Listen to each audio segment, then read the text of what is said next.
इधर मुंबई से मजदूरों की हिजरत का सिलसिला लगातार जारी है। यूपी, मध्य प्रदेश, मगरबी बंगाल से लेकर दूसरे सूबों के लोग पैदल ही घर को जाने को निकल पड़े। सर पर गठरी, सामान का बैग और कड़ी धूप में मुहाजिर मजदूर बच्चों और साथी मजदूरों के साथ दिन रात चलने वाले थकान भरे पैदल सफर पर निकले हुए।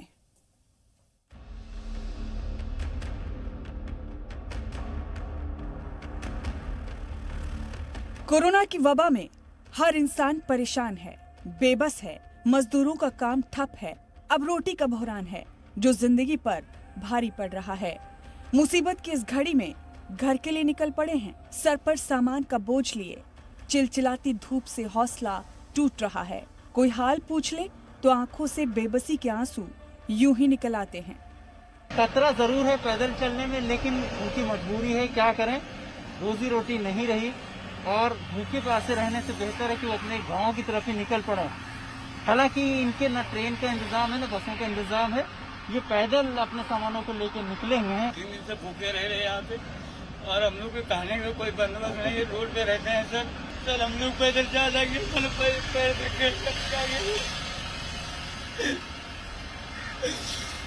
गरीब आदमी है, पैसा भी नहीं है। कौन का हम सर जाएंगे, इस साधन ने तो हम सब पहुँच जाए।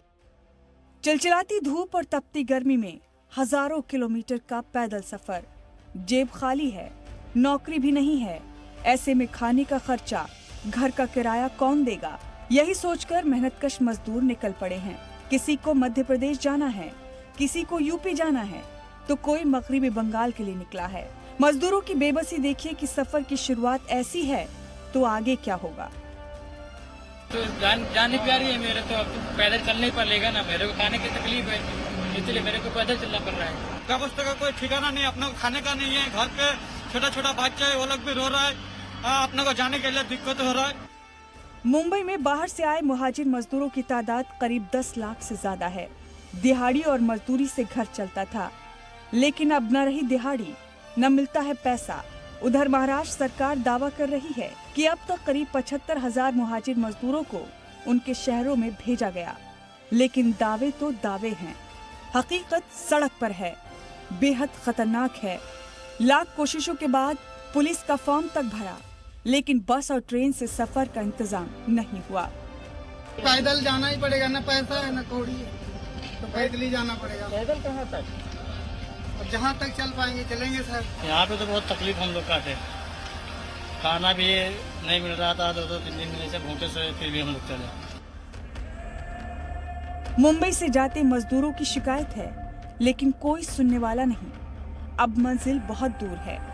किसी ने रोक दिया तो आगे क्या होगा? साथ में बच्चे हैं, बुजुर्ग है। फिर इन्होंने सब ऊपर वाले पर छोड़ दिया। एहसान अब्बास, जी मीडिया, मुंबई।